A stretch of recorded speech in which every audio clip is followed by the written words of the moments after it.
Bonjour à tous et à tous. Je laisse nos intervenants se connecter. Je pense que tout le monde est là. Écoutez, bienvenue au 6e webinaire de la FFF. Je suis ravie de vous accueillir à nouveau parce que vous êtes de plus en plus nombreux à nous suivre et nous en remercions chaleureusement. Aujourd'hui, on va parler chiffres. Alors, c'est peut-être un peu moins drôle, mais c'est tout aussi important, chiffres et business plan, parce que si la fin du confinement a priori été fixée au 11 mai, la sortie, on l'a tous compris, va se faire très progressivement. Et pour certains commerces et certaines activités, nous n'avons même pas de date de fixée de manière certaine. Quoi qu'il en soit, il est maintenant temps de préparer la sortie et la relance. Alors, comment rebondir après la crise? C'est la question que tout le monde se pose, mais surtout avec quels moyens on va le faire, avec quelle trésorerie, de quelle trésorerie je dispose, quel chiffre d'affaires je peux envisager de faire, comment aller chercher les aides financières pour financer cette reprise. Ce sont tous ces sujets-là et d'autres encore qui vont être abordés par nos deux intervenants que je présente et qui sont à l'écran. Olga Romulus, bonjour Olga, et Eric Luc, bonjour, qui sont tous deux experts comptables chez Fiducial dans le département des relations extérieures et qui sont en même temps membres du collège des experts de la FFF que je remercie déjà d'avance pour leur intervention. Avant de leur céder la parole, je vous rappelle, pour ceux qui nous rejoindraient pour la première fois, que vos micros et vos caméras sont coupés, mais que bien entendu, vous pouvez poser vos questions tout au long de cette intervention en cliquant sur l'icône « Converser » que vous devez voir en bas de votre écran. Et nos intervenants se feront fort d'essayer d'y répondre au fur et à mesure de l'intervention, autant que possible. Donc, je leur cède la parole et je vous dis à tout à l'heure. Merci Rosemarie. On va te laisser la charge du pilotage du PowerPoint. Je vais également arrêter ma vidéo. On ne t'entend pas. Est-ce que ton micro fonctionne? Alors oui, normalement. C'est bon, les gars. C'est bon. Tu as désactivé. C'est bon ou pas? Ouais, c'est bon. Olga, réactive ton micro, c'était bon. Hop, là, c'est bon, là. Alors, ça fonctionnait bien tout à l'heure, mais là, manifestement… Et maintenant, c'est bon ou pas? C'est bon. C'est bon ou pas? Oui, c'est bon, Olga. C'est bon, mon micro est activé. Bon, bah, super. Donc, vous voyez les conditions techniques étant compliquées. Je vais également arrêter ma vidéo. Voilà, là, j'ai arrêté ma vidéo qui doit me donner plus de bande passante normalement pour pouvoir faire la présentation. Donc, Rosemarie, je te laisse le soin de dérouler la présentation. Donc, on va, avec Eric, vous faire une présentation en fait en 5 points clés avec une petite conclusion qui sont les étapes essentielles pour la constitution de votre business plan. Tout d'abord, on va vous faire un rappel du contexte de la crise. C'est connu pour tout le monde, mais on va voir que tout le monde n'est pas au même pied d'égalité sur le sujet et donc ne sera pas avec les mêmes conditions préalables, on va dire, pour envisager la reprise et la mise en œuvre du business plan. En ce qui concerne après les différents volets qu'on va développer, on va faire un premier volet donc sur le redémarrage de l'activité, donc avec vraiment un focus sur tout ce qui va être les nouveaux enjeux, notamment en termes de conquête de chiffre d'affaires et de rattrapage de celui-ci quand cela est possible. On va également faire un volet qui va être un peu long parce qu'il y a beaucoup de choses à dire sur la maîtrise des différents décaissements. Et puis, on ira vers les sujets liés au financement et à la recherche du coup de soutien financier avant d'en terminer avec les outils de pilotage. Donc, on va c'est bon, Rosemarie a dû reprendre le suivi parce qu'elle avait des petits problèmes de son avec moi. On va donc démarrer sur la partie du contexte de la crise. Est-ce que vous pouvez me passer le slide suivant ? Donc, le contexte de la crise, comme je l'évoquais, on a tous démarré en même temps sur ce problème. C'est-à-dire le 15 mars, le ciel nous est tombé sur la tête. Mais par contre, en ce qui concerne la fin de cette crise sanitaire, malheureusement, les dates ne sont pas les mêmes pour tout le monde. Les plus chanceux, ça sera le 11 mai et encore. Et pour les autres, on n'a même pas de ligne d'horizon. Donc, au sein de ce contexte, les réseaux de franchise, selon leur activité, en fait, sont aujourd'hui dans une situation qui va être différente et une situation qui va donc être différente maintenant et qui va être différente aussi pour envisager la sortie.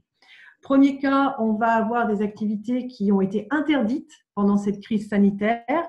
Donc, interdites, par exemple, les salons de coiffure ou les fleuristes, ça veut dire qu'il y aura eu 0 activité, avec parfois des exceptions. Je pense notamment à nos amis restaurateurs qui ont pu maintenir des activités, notamment en vente à emporter, en livraison en domicile, que ce soit des activités préexistantes avant la crise ou qu'ils ont mis en place à l'occasion de cette crise.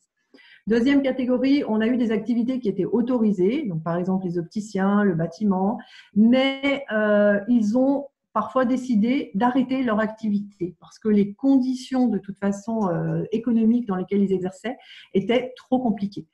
Donc dans ces cas-là, ils ont arrêté simplement alors qu'ils pouvaient travailler. Et puis, on a des activités qui ont été maintenues, qui devaient être maintenues pour des raisons notamment d'alimentation de la population. Donc, tout ce qui est supermarché, boulangerie, commerce alimentaire, qui, eux, ont continué avec des nouvelles conditions, mais ont continué leur activité malgré tout.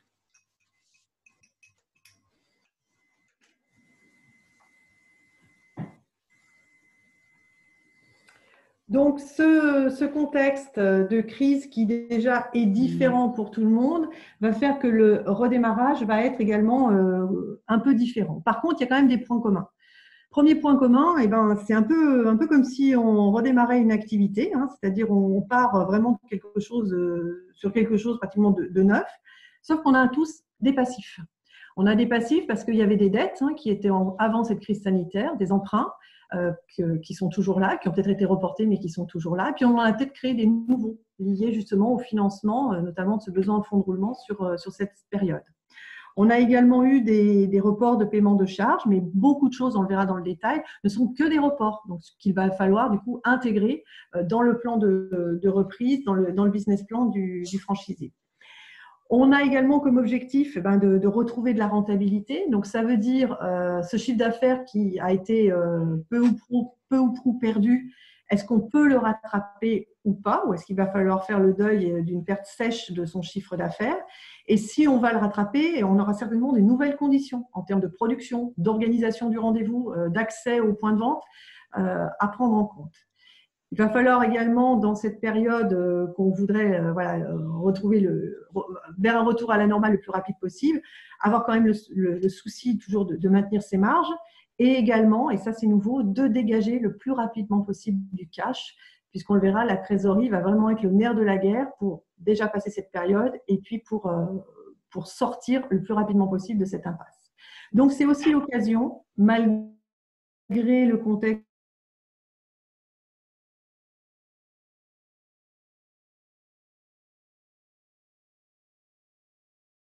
d'organisation. Donc, ce scénario de sortie qu'il va falloir envisager, il va être différent selon le métier, selon la situation de l'entreprise. Ce qu'on vous conseille dans les grandes lignes, c'est déjà de réfléchir en termes d'hypothèse de travail peut-être à plusieurs scénarios possibles. Est-ce que je vais vers un scénario très optimiste? Est-ce que j'envisage le pire? Et au milieu de tout ça, de se faire une ligne de conduite la plus réaliste possible qui servira de fil rouge et de guide pendant cette période. Autre point, les moyens qui vont être envisagés, je vous disais, c'est peut-être le moment de mener une réflexion de fond sur l'organisation de certains circuits, de certains magasins. Et donc, il va falloir donc réfléchir à ça et voir si on va mettre en œuvre dès à présent ces modifications et comment est-ce qu'on va les organiser, peut-être changer aussi notre fusil d'épaule en fonction de la stratégie qui avait été prévue avant, avec des investissements qui étaient en cours, qui doivent peut-être être arrêtés, ou peut-être des nouveaux qui doivent être mis en place. Et donc, le dernier volet, et non pas des moindres, ça va être quel financeur solliciter dans ce nouveau redémarrage. Bien évidemment, on pense aux associés ou aux actionnaires qui sont en première ligne sur le sujet. Les partenaires bancaires qui ont beaucoup fait depuis le début de la crise, qui ont beaucoup communiqué et sur lesquels il y a aussi beaucoup d'offres nouvelles qui sont apparues. Les fournisseurs, on le verra notamment sur les aspects de redémarrage, les fournisseurs courants vont aussi être très importants à intégrer dans cette réflexion. Et enfin, vous le savez, les franchiseurs sont également sollicités ou se sont proposés pour soutenir leur réseau. Et là aussi, la parole et les actions du franchiseur vont vraiment être examinées à la loupe dans la construction de ces business plans. Donc, on va construire ce business plan. Et pour construire son business plan de l'après 10 mai, le 11 mai, il va falloir déterminer ses prévisions de vente. Et pour démarrer, je vais citer la phrase de Pierre Dac, un humoriste français. Sa prévision est difficile, surtout quand elle concerne l'avenir. Correspond aujourd'hui. Si on demande à un organisme de faire une étude de marché, il ne sera pas capable de nous le faire. Donc, on va se pencher sur le passé. Quel était mon panier, mon ticket moyen? Quel était mon taux de fréquentation? Quelle était ma concurrence? Et se replacer au mois de février 2020, mais peut-être se replacer dans l'état du démarrage de son activité lorsque j'ai ouvert ma franchise. Donc, quel était le chiffre d'affaires avant ma crise pour pouvoir redémarrer et faire ces hypothèses optimistes, pessimistes et réalistes? Quel sera mon chiffre d'affaires après cette crise? On pense qu'il y aura 2 phases. Une phase de reconquête. Donc, il va falloir reconquérir ses clients, relancer le carnet de commandes, les devis en cours, le carnet de rendez-vous pour ceux qui travaillent sur rendez-vous, comme les garagistes, les salons de coiffure. Et il y aura une phase de stabilisation de son chiffre d'affaires. Et donc, il faudra prévoir toute une batterie de communication sur la réouverture auprès de ses clients, regarder les nouvelles offres que l'on voit apparaître depuis le 15 mars, la livraison, le drive, les ventes en ligne, et puis réfléchir sérieusement sur sa politique tarifaire, la fidélisation de ses clients et les conditions de paiement. Aujourd'hui, la donne à donner et il faudra sécuriser ses ventes. On va avoir un taux de sinistralité des entreprises, de nos fournisseurs, de nos clients qui va être néanmoins important. Donc, il faudra bien surveiller ces encours clients, les relancer très régulièrement et identifier le risque d'impayé. Je vais donner juste ce petit exemple. Quand je fais un chiffre d'affaires de 100, j'ai une marge de 40 et que mon client ne me règle pas, je vais devoir réaliser 250 € de chiffre d'affaires pour rattraper cet impayé. Donc, vous voyez l'énergie qu'il faut pour récupérer un impayé. Donc, attention au recouvrement de ses clients. Et puis, naturellement, avec la réouverture du 11 mai, il faudra repenser l'aménagement de ses postes de travail avec les gestes barrières et les règles de distanciation, limiter le regroupement des salariés et peut-être, comme beaucoup d'entreprises le font aujourd'hui, regarder si le télétravail sera applicable.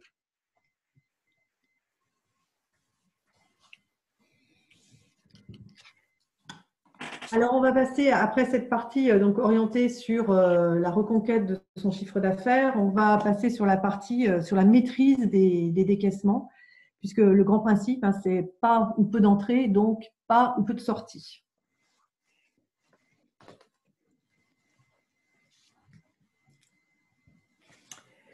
Donc, on va examiner à la fois ce qui a été peut-être déjà mis en œuvre, parce qu'il y a eu beaucoup d'informations qui sont tombées et les réseaux ont été très réactifs là-dessus, et également voir ce qui est encore possible sur le sujet si les mesures n'ont pas été déjà prises. Donc, pour certains, ce sera des piqûres de rappel, ce que je vais dire. Pour d'autres, ce sera peut-être des découvertes ou des réflexions à mener d'ici le 11 mai pour faire le nécessaire d'ici là. Donc, plusieurs volets, je vais dans les décaissements, il y en aura 3, il y aura les charges fixes, les charges variables et puis les aspects de rémunération. Donc, premier volet, les charges fixes, c'est le plus simple, entre guillemets, malheureusement, parce que les charges fixes, comme leur nom l'indique, elles, crise ou pas, elles vont normalement continuer à tomber. Mais il y a eu quelques exceptions rendues possibles. Première exception, c'est tout ce qui concernait les charges d'eau, gaz et électricité. Ça a été rendu possible, notamment dans le cadre d'une ordonnance du 25 mars, qui prévoyait que l'entreprise était, et si l'entreprise était éligible au fonds de solidarité, c'est-à-dire qu'elle répondait à 3 critères cumulativement qui sont moins de 10 personnes, moins d'1 million d'euros de chiffre d'affaires et un bénéfice imposable inférieur à 60 000 euros, en retraitant le cas échéant la rémunération du dirigeant. Donc, je ne sais pas si tout le monde est concerné par ça. Dans ce cas-là, elle pouvait demander un report du paiement des échéances de ses factures d'eau, gaz et électricité sur une durée d'au moins 6 mois après la fin de la crise sanitaire. Ça voulait dire en clair qu'à la fin de la crise sanitaire, au mois de mai, là, si c'est le 11 mai que ça se termine, les factures relatives à mars et avril seront étalées sur les 6 mois qui suivent, donc ça veut dire jusqu'à novembre. Ça, c'était le cas où on était éligible au fonds de solidarité. Ceux qui ne l'étaient pas, eh bien, l'ordonnance a, on va dire, ouvert une brèche, mais à la négociation. C'est-à-dire qu'il fallait vous rapprocher, ou qu'il faut encore vous rapprocher de vos fournisseurs en la matière pour leur demander un report à l'amiable avec les règles que vous souhaitez, enfin, issues de la négociation que vous aurez avec ces fournisseurs. Au niveau des impôts directs, alors aujourd'hui, en l'état de nos connaissances, mais il y a des choses qui sont dans les tuyaux et qui pourraient être plus favorables, mais aujourd'hui, il y a la possibilité de suspendre les contrats de mensualisation. Donc, ça veut dire si vous payez tous les mois votre CFE ou votre taxe foncière, elle ne sera plus prélevée et elle sera prélevée à la date anniversaire. Donc, date anniversaire, ça veut dire entre octobre et novembre pour la plupart. Il y a des choses sur lesquelles on attend également des informations sur peut-être des remises de taxes, mais pour l'instant, enfin moi, à ma connaissance, il n'y a rien d'officiel là-dessus. Olga, avant que tu passes à la diapo suivante, il y a une petite question sur la CFE, la contribution foncière des entreprises, qui est une sorte de taxe d'habitation pour les entreprises. Est-ce que vous supprimez ? Moi, je n'ai pas encore connaissance d'informations officielles sur le sujet. Il y a effectivement des choses dans les tuyaux là-dessus parce que c'est aujourd'hui, il y a eu beaucoup d'informations, pour faire simple, qui ont parlé de report. Et maintenant qu'on a une date de sortie et que la date de reprise d'activité est un peu plus claire, on commence à parler d'annulation. Mais pour la CFE, alors peut-être que je ne suis pas à jour de certaines informations. Tu es à jour. Je n'ai pas d'informations précises. Voilà, si quelqu'un a quelque chose à partager sur le sujet, je suis prête à le vérifier et à revenir vers vous sur le sujet. Autre volet concernant la maîtrise donc, des charges fixes et les reports de celles-ci, et ça c'est un sujet vraiment brûlant, notamment dans des activités avec des points de vente physiques, c'est le report des loyers. Donc là-dessus, parce que beaucoup de choses ont été écrites sur le sujet. Au départ, on pensait que tout le monde était concerné, mais non, ce n'est pas si simple. Toujours pareil, c'est l'ordonnance du 25 mars qui a mis le sujet clairement sur la table. Il faut donc que l'entreprise soit éligible au fonds de solidarité. Si elle est éligible au fonds de solidarité, c'est le cas entre guillemets le plus simple. Dans ce cas-là, elle peut demander un report de loyer à son bailleur en évoquant la suspension de la clause résolutoire, c'est-à-dire que si elle ne paye pas ses loyers pendant la période de crise sanitaire, elle ne risque pas de voir son bail résilié, ce qui était le risque au départ, puisque dans le droit, si vous ne payez pas votre bail, la clause résolutoire s'applique et vous perdez du coup votre droit au bail. Si l'entreprise n'est pas éligible au fonds de solidarité, ce qui concerne, vous avez vu les critères que j'ai évoqués qui concernent quand même pas mal de monde au final, eh bien dans ce cas-là, il n'y a pas beaucoup d'autres solutions que d'aller vers la négociation, mais avec 2 arguments différents. Si vous êtes dans le cas d'une activité qui a été arrêtée par arrêté ministériel, dans ce cas-là, vous pouvez demander une suspension de paiement en fondant votre demande sur la force majeure. Si vous êtes dans une activité qui est maintenue, mais que vous n'avez pas la possibilité vous avez des difficultés à payer votre loyer, dans ces cas-là, vous pouvez demander un délai ou un aménagement de paiement et ça sera laissé donc à la négociation entre le bailleur et vous. Je suis assez synthétique sur le sujet parce qu'il y a eu un webinaire qui a été fait par la FFF sur justement ces aspects-là juridiques de bail qui sont très complexes. Mais voilà, je dirais les grandes règles à retenir.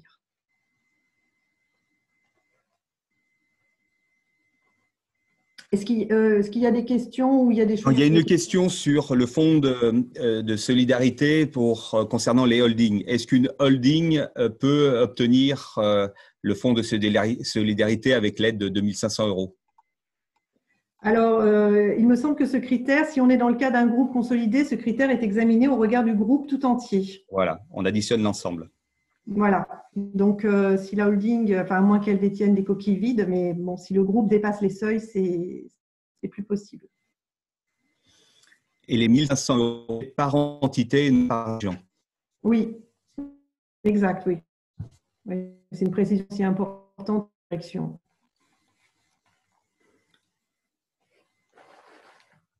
Alors, on a des questions sur suspension ou annulation des loyers. La Fédération française de la franchise travaille là-dessus. Beaucoup d'enseignes travaillent dessus pour faire un bras de fer avec les grands bailleurs français des centres commerciaux. Mais pour l'instant, il n'y a pas encore d'accord. Donc, ce ne sont ceux qui ont obtenu, c'est des suspensions et non pas des annulations.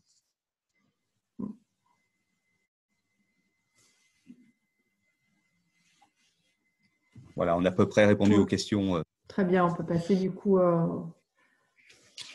Donc, deuxième volet de la maîtrise de ces décaissements, ce sont les charges variables. Alors là, les charges variables, ce sont des charges qui, elles, sont normalement en lien direct avec le chiffre d'affaires. Donc, s'il n'y a eu pas ou peu de chiffre d'affaires, elles ont dû évoluer de la même manière. Mais ça, c'était pendant la crise. C'est-à-dire que là, à la sortie de crise, il va y avoir un effet de réamorçage de la pompe, un peu comme quand on crée une entreprise, ce fameux BFR, qui va nécessiter du coup de travailler de manière particulière ces charges variables. Tout d'abord, le conseil qu'on vous donne en amont, c'est d'être bien à jour dans l'objectif de cette reprise d'activité, d'être à jour de l'ensemble de ces dettes d'exploitation. Parce que demain, vous allez avoir besoin de vos fournisseurs, je dirais, courants, à vos côtés. Donc voilà, ne pas laisser d'ardoise et repartir déjà sur une situation saine sur l'après-crise. Pourquoi est-ce que vous allez avoir besoin de ces fournisseurs? Vous allez réamorcer la pompe, ça veut dire concrètement remonter le niveau de stock, reprendre des matières premières peut-être ou régénérer du coup de l'approvisionnement en fait pour pouvoir travailler. Et donc, il faut intégrer ce niveau de stock à reconstituer avec la vision peut-être d'étaler aussi le paiement de celui-ci de façon à, si possible, encaisser d'abord, je dirais, le produit de la vente avant de payer les fournisseurs. Mais ça, il faut que vous ayez l'accord et, je dirais, le poids de votre partenaire approvisionneur avec vous.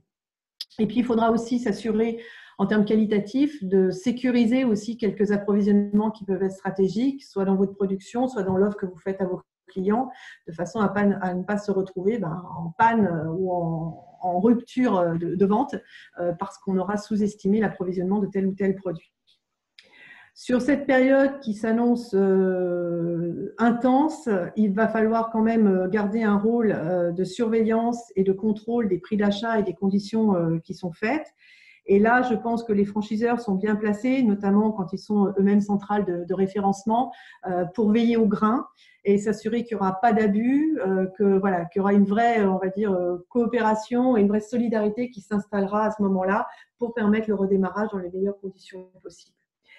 Il faudra peut-être aussi profiter de cette période pour se poser des questions un peu dérangeantes, et envisager peut-être certaines mesures radicales, comme une réduction de son offre, comme un recentrage de l'activité. Peut-être, si on a plusieurs magasins, privilégier l'ouverture d'un point de vente par rapport à un autre ou de le faire de manière progressive. Il faut donc essayer d'être astucieux et agile sur les possibilités offertes en matière de redémarrage pour optimiser la charge variable et le paiement de celle-ci. Olga, on a pas mal de questions sur les règlements des factures fournisseurs, les fournisseurs d'exploitation. Est-ce qu'on peut déroger à la loi LME, c'est-à-dire 30 jours fin de mois? Est-ce qu'on peut faire des accords bilatéraux entre mon fournisseur pour régler plus longuement? Alors, à ma connaissance, la loi LME n'a pas changé. Enfin, aujourd'hui, elle n'a pas été aménagée au vu de cette reprise. Maintenant, moi, c'est un simple observatoire de la pratique que je fais, c'est-à-dire que cette loi LME, elle existe. Sans dire qu'on va déroger à cette loi, il y a aussi des accords parfois de bon sens qui sont passés entre clients et fournisseurs. J'évoque par exemple des fois les stocks d'armement entre guillemets ou de démarrage que l'on a dans des on va dire des supermarchés ou des magasins de détail, voilà, quels qu'ils soient, où le fournisseur va octroyer un délai de paiement exceptionnel sur le stock d'amorçage en permettant par exemple que celui-ci soit payé sur 3 mois, enfin je dis n'importe quoi, hein. C'est-à-dire que c'est une facilité entre guillemets de crédit qui est fait pour permettre sur une action ponctuelle de ne pas tout de suite mettre le point de vente dans la tête sous l'eau. Alors après, il faut que ça soit fait voilà, entre les parties, qu'elles soient d'accord, et que ça soit fait aussi de manière raisonnable, notamment de la part du fournisseur, pour ne pas être taxé de soutien abusif. Mais on va être sur une période où il me paraît voilà, important de discuter ce point-là, puisque, encore une fois, on est quasiment sur du redémarrage d'activité dans certains secteurs. On nous pose des questions, c'est est-ce qu'il faut que je paye mes fournisseurs d'exploitation ou alors que je n'ai pas la trésorerie, ou est-ce que je demande la trésorerie, on va le voir sur le chapitre suivant avec les prêts garantis de l'État pour pouvoir payer mes fournisseurs et peut-être mes factures du mois de février ou jusqu'au 15 mars qu'on n'a pas payé. Moi, je pense que le bon sens économique fait que les fournisseurs sont à régler, sont à régler, notamment pour ce qui était avant la crise. Enfin, je veux dire, sur d'ailleurs peut-être des produits qui ont été vendus. Alors, j'entends bien hein, le problème sur la trésorerie.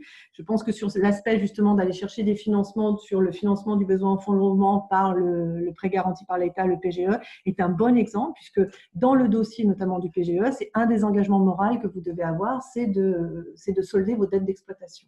Donc, c'est vraiment quelque chose qu'il faut avoir en tête en priorité.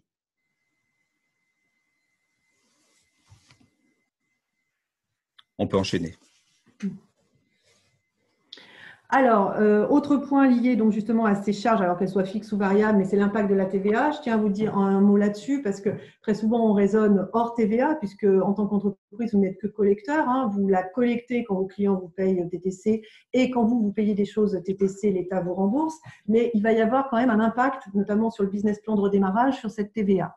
Alors, quel est cet impact? Cet impact, c'est qu'au mois de mars, tout s'est arrêté brutalement. Et donc, dès le mois de mars, en fait, l'État a prévu, non pas que vous ne payez pas la TVA, mais de vous en faciliter le calcul en prévoyant un forfait en fait, de déclaration, donc de 80% du montant déclaré au titre de février pour votre déclaration de mars, ou vous pouviez aller jusqu'à 50% si votre activité était arrêtée ou en forte baisse, c'est-à-dire que vous aviez une perte de chiffre d'affaires supérieure à 50%.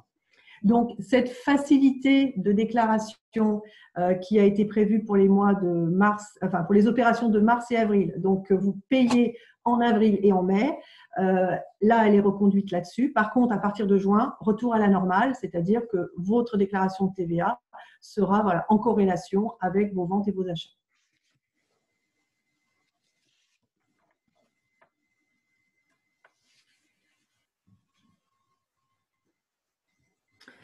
Troisième volet, mais pas des moindres, c'est ce qui va concerner les rémunérations. Ces rémunérations, donc je le vois sous deux angles, les rémunérations du personnel, vos salariés, et puis votre rémunération à vous. Rémunération du personnel, alors n'oubliez pas que, enfin, vous devez vous en rendre compte qu'il va y avoir un avant et un après crise sanitaire, et cette crise aura laissé forcément des traces dans votre relation entre employeur et employé. Donc, il y a un vrai sujet sur le management post-crise et sur la motivation de vos équipes. Et en même temps, de pouvoir aussi vous organiser au mieux cette reprise d'activité de façon à ne pas vous retrouver non plus avec des charges de personnel complètement décorrélées en fait, de l'activité que vous aurez à ce moment-là. Donc, plusieurs leviers à actionner de manière simultanée ou pas. Tout d'abord, faire le point sur les congés. Donc, est-ce que des congés ont été pris pendant la période de confinement de manière volontaire ou imposée? Comment est-ce que les congés seront pris post-confinement? Parce qu'on va arriver sur des périodes mai, juin et les vacances où la question peut se poser, alors que vous avez peut-être des contraintes de production, d'ouverture de points de vente, d'amplitude horaire qui ne sont pas forcément compatibles avec le congé. Donc, c'est vraiment deux choses à gérer voilà, de manière en parallèle, en fait, pour à la fois gérer la satisfaction des salariés, mais également gérer la production et la reprise de votre activité. Justement, ce retour à l'activité, je pense que ceux qui sont employeurs ont dû recourir de manière assez massive au chômage partiel ou au télétravail. Et ben, il va y avoir aussi le rétropédalage, hein, qui est de dire comment est-ce qu'on continue à travailler, est-ce que je conserve du télétravail ou pas. Le chômage partiel, est-ce que je le conserve, je conserve un temps, est-ce que je fais du chômage partiel, c'est-à-dire qu'aujourd'hui ils sont complètement arrêtés, mais je peux les faire reprendre à mi-temps, puis à 3/4 de temps, et puis à plein temps à un moment donné. Et puis, on a l'épée Damoclès qui est le retour ou non à l'école des enfants et qui peut mettre aussi certains parents en situation de ne pas pouvoir reprendre le travail puisqu'ils sont obligés de garder les enfants à la maison. Donc, il y aura au final une réflexion globale à mener aussi sur des recrutements qui pouvaient être en cours ou des contrats dont le terme est connu. Je pense notamment aux CDD et aux alternants sur lesquels il faudra se positionner aussi sur la continuité de ces contrats ou leur arrêt. On a une question. Si l'activité ne repart pas, pourra-t-on licencier après la fin du chômage partiel? Alors, le chômage partiel, on peut aller jusqu'à 1607 heures aujourd'hui, c'est-à-dire une année de travail normal. Donc, on a le temps avant de prendre une décision pour un licenciement pour motif économique pour l'instant. Donc, utilisez le chômage partiel. Et de la même façon, alors pour les CDD, juste une piqûre de rappel. Donc le CDD, il n'y a pas de raison non plus. Le Covid-19 n'est pas une raison pour interrompre prématurément le CDD. Par contre, vous avez le droit de ne pas le renouveler.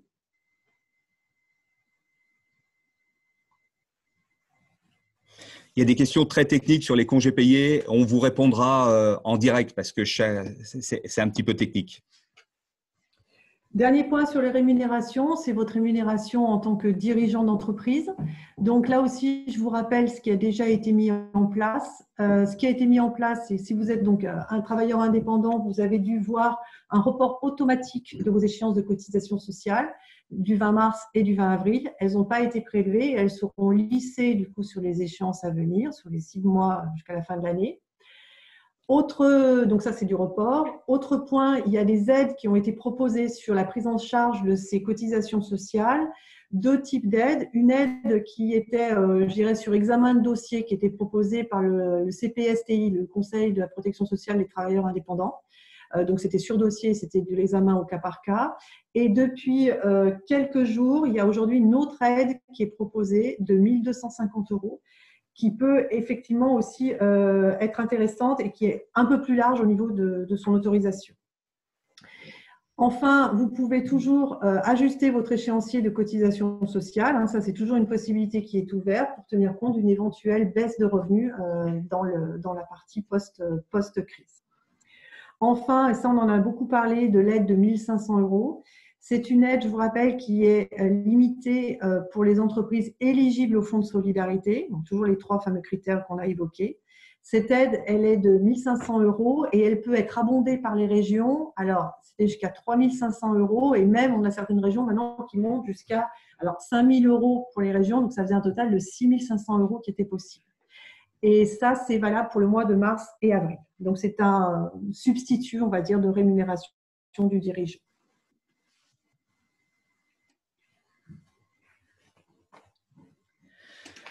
Quatrième partie, les sources de financement. Donc, on est dans la reconstruction de notre business plan. On a vu les différentes hypothèses de chiffre d'affaires. On a vu ses marges, on a vu ses frais généraux. Et maintenant, comment on finance le redémarrage? Alors, il y a 2 grandes familles. La première famille, c'est les aides d'urgence qui ont été réalisées par la Fédération des banques françaises.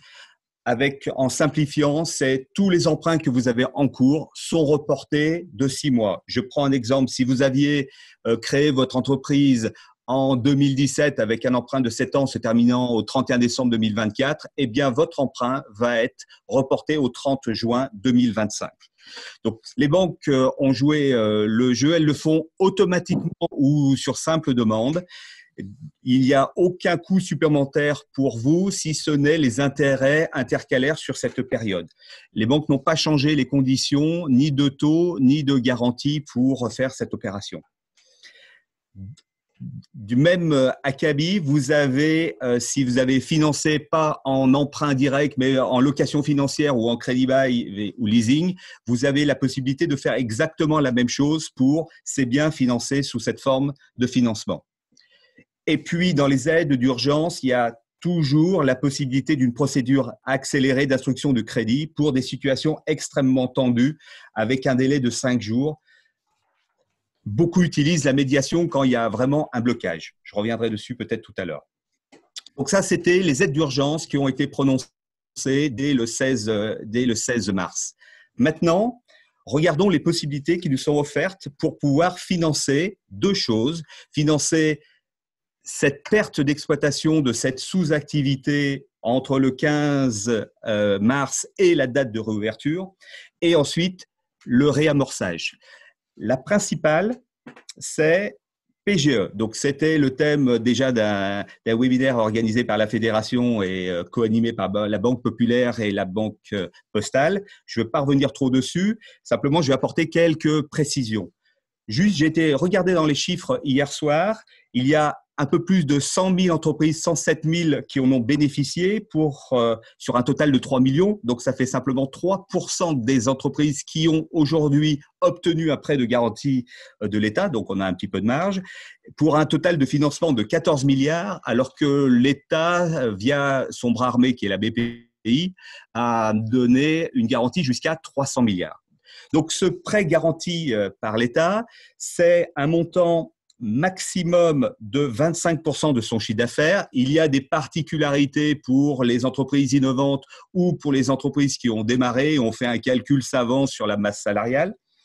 Les caractéristiques de ce PGE, c'est une période avec un différé d'amortissement d'1 an, puis la possibilité de rembourser entre un jour, si la crise se termine, si vous décidez que vous avez obtenu votre prêt, on est le 17 avril, qu'au 17 avril 2021, vous pouvez rembourser et vous aurez la possibilité de rembourser, mais vous pourrez rembourser jusqu'en 2026 cet emprunt.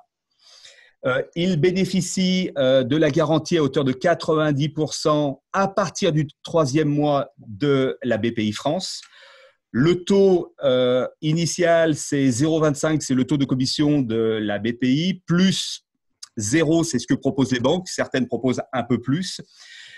Qu'est-ce que demandent les banques pour pouvoir,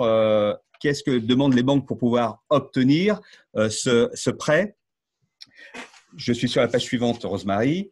Elles vont se poser la question, c'est quelle est votre cotation? Et je vais parler de la cotation Banque de France. Je dis 2 mots sur la cotation Banque de France parce qu'on n'en parle pas souvent, mais toute entreprise est cotée par la Banque de France.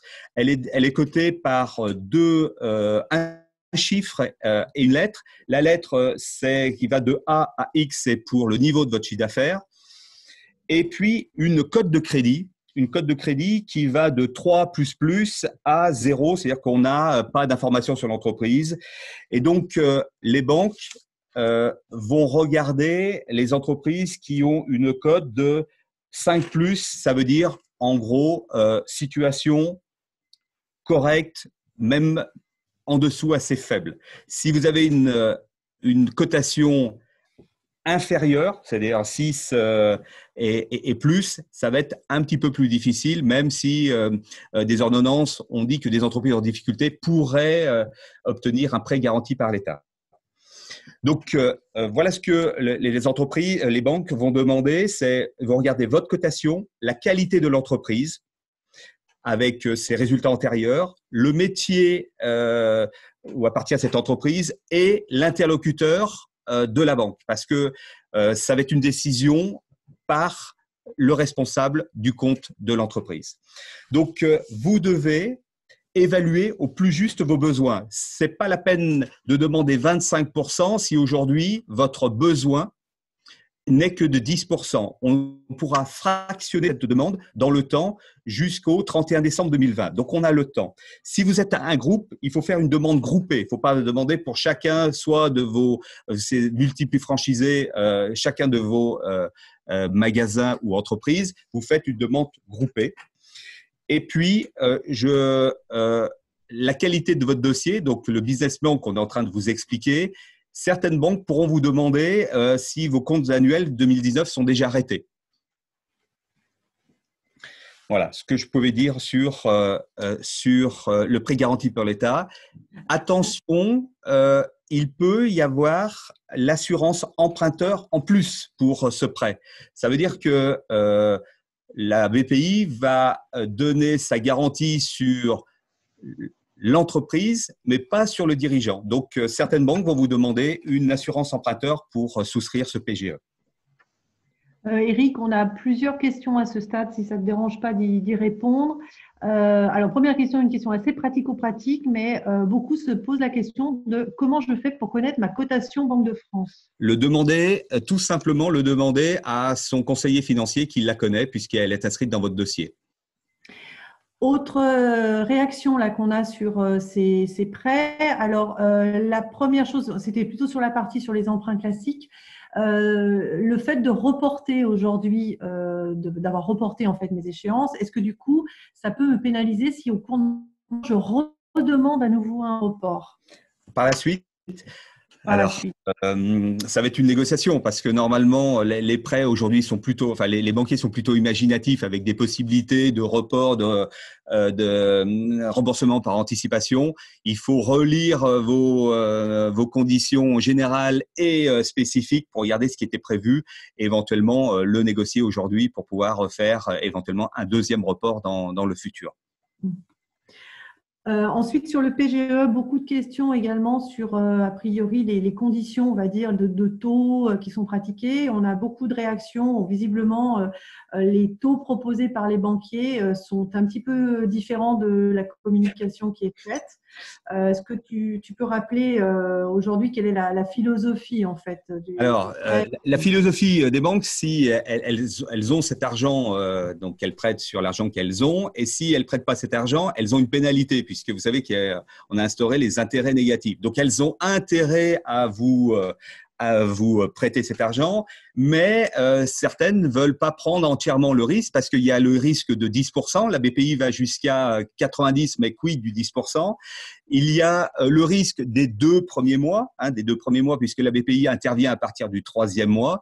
Et donc, certaines banques demandent une rémunération pour cette prise de risque. Alors, et dernière, oui. Pardon. Non, mais le taux pourra être révisable en fonction de la durée de l'emprunt, parce qu'aujourd'hui, c'est ouvert.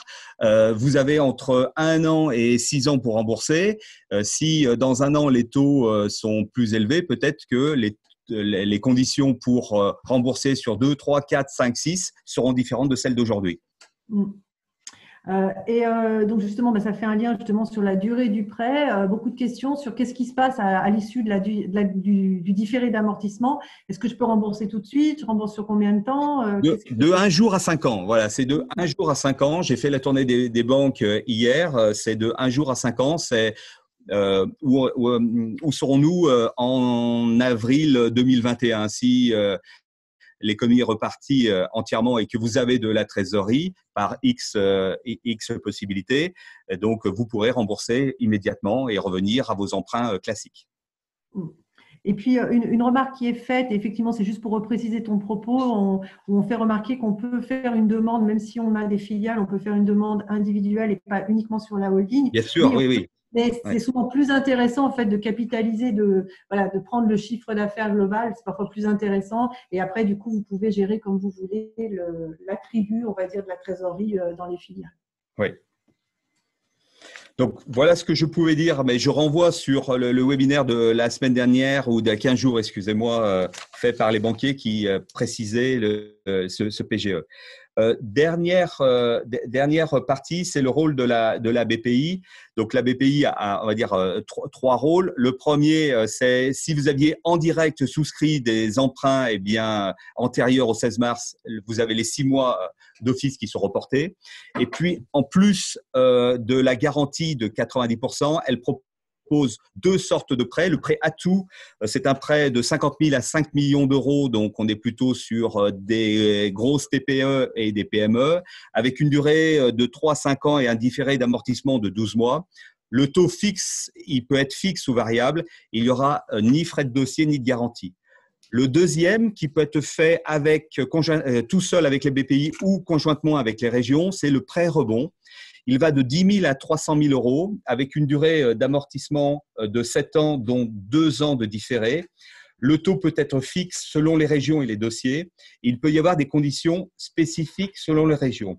Et on a rajouté hier soir, c'est l'Ordre des experts comptables, avec Olga en fait partie, l'Ordre des experts comptables a négocié avec la BPI un prêt rebond full digital qui concerne les entreprises qui ont moins de 750 000 euros de chiffre d'affaires. Et ce prêt peut être de 10 000 à 50 000 euros avec 0% d'intérêt. Donc voilà, c'est sorti hier soir, et communication de la BPI et de l'Ordre des experts comptables.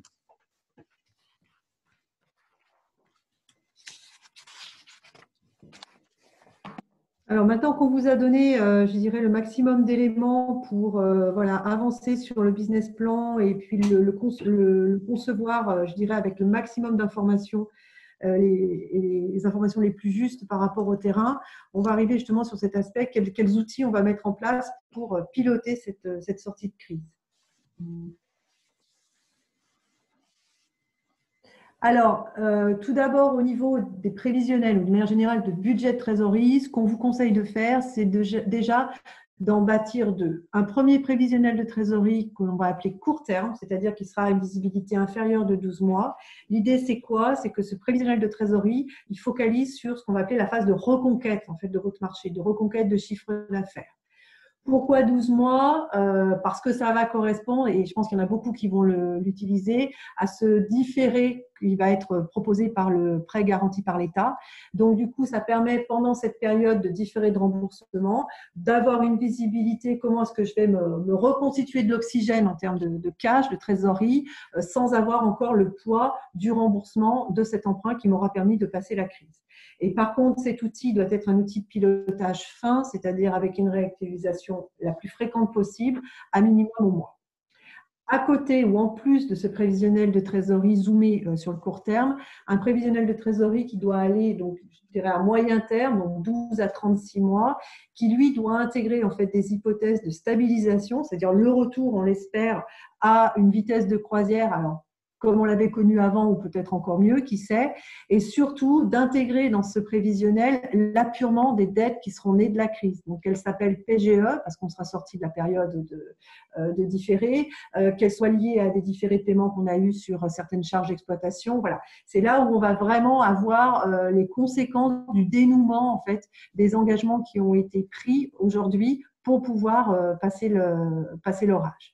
Et là, il y aura besoin également d'avoir une réactualisation, mais moins précise, on va dire, que dans le premier cas. Donc, une réactualisation au trimestre me paraît suffisante.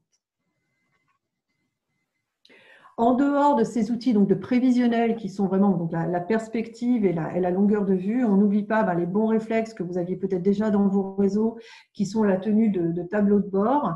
Ces tableaux de bord, ils doivent être vus au vu du nouvel éclairage économique que l'on connaît, donc avec un recalcul ou une réappropriation de ce qui est le seuil de rentabilité. Alors, le seuil de rentabilité, pour mémoire, c'est le niveau de chiffre d'affaires qui permet à un point de vente ou à un réseau ou à une entreprise de couvrir ses frais fixes. Donc, c'est le niveau de chiffre d'affaires, on va dire, minimum pour être à flot à la fin de l'année.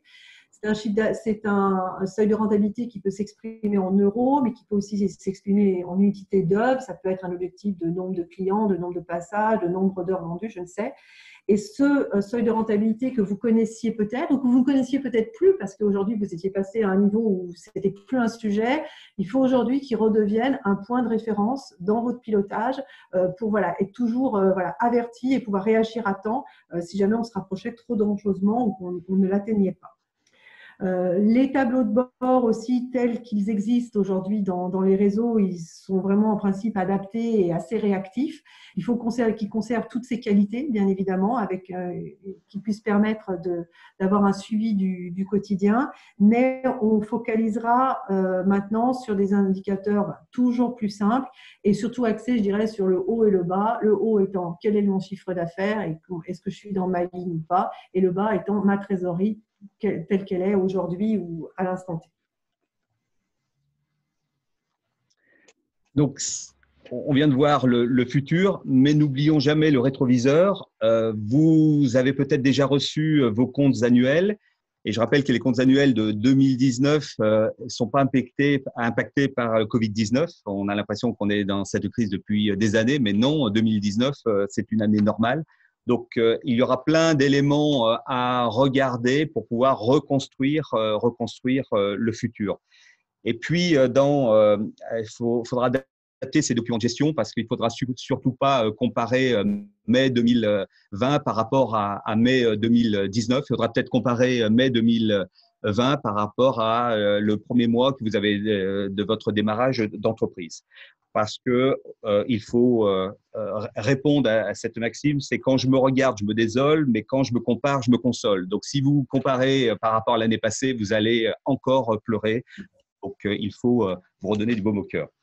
Faudra peut-être revoir le rythme de vos reportings. Bien sûr, il y a les jours de chiffre d'affaires, peut-être la semaine, le mois. Voilà, il faut peut-être repenser le suivi de votre entreprise qui doit être un peu plus pointu. Et puis, l'adaptation de ces objectifs, il faudra réapprendre à marcher après cette fermeture ou quasi-fermeture pendant cette période. On arrive à la conclusion.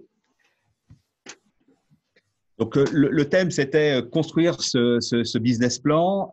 On vous a donné des outils. Ce n'est pas nous qui allons le faire. Vous devez faire ce business plan déjà vous-même.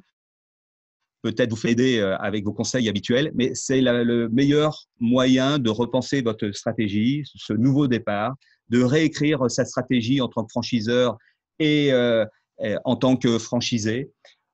Réfléchir sur son modèle économique parce qu'on a été très vite pendant ces 2 mois. Regarder son financement, sa dette globale. C'est peut-être le moment de se poser les bonnes questions sur son endettement, comment je peux l'étaler, comment je peux la refinancer. Et puis, surveiller son niveau d'endettement parce qu'on a parlé beaucoup de report de charges ou d'échéances ou d'avis d'imposition. À un moment donné, vous n'aurez qu'un mois de chiffre d'affaires et vous allez peut-être avoir 1,5 mois de frais fixes ou 1,2 mois de frais fixes à payer. Donc, le 11 mai et la suite du 11 mai va durer une période relativement longue que nous, on situe entre 12 et 24 mois.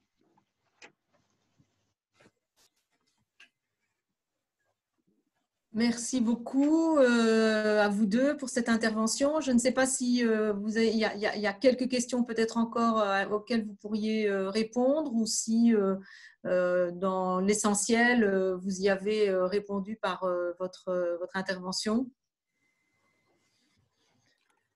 Alors, je retourne aux questions parce que je vois sur… il y a des outils, des outils où la négociation avec la banque, que demande la banque? La banque va vous demander des prévisions et on vous l'a dit, il faudra construire des prévisions optimistes, pessimistes, réalistes. Quand j'étais directeur financier de grands groupes, je présentais à mes actionnaires un budget pessimiste, à ma direction commerciale un budget très optimiste et puis à mon banquier un budget objectif. Bien, il faut peut-être appliquer ces règles de sagesse. Ok, très bien. Bah, écoutez, vous avez aussi, je remets ma caméra, vous avez aussi dit qu'il y avait des questions un petit peu plus pointues sur les congés auxquels vous répondriez au cas par cas. Donc, oui. On fera suivre les questions et les personnes auront leurs réponses directement. Écoutez, ce webinaire très intéressant, très instructif et très pratique, je vous remercie beaucoup, et Olga et Eric. Pour tous ceux qui nous ont écoutés, il y a un petit sondage enquête de qualité, de satisfaction qui va partir. Prenez le temps d'y répondre, ça vous prendra que quelques minutes, ça va vraiment très très vite. C'est 4 ou 5 questions pour savoir si voilà, cette intervention a correspondu à vos attentes. Bien entendu, comme chaque fois, ce PowerPoint sera disponible sur notre site internet ainsi que l'enregistrement du webinaire que vous pourrez revisionner si vous le souhaitez. Et puis, je vous souhaite une bonne fin de journée. Je vous remercie pour votre attention et je vous dis très certainement à la semaine prochaine. Au revoir à tous. Au revoir. Au revoir.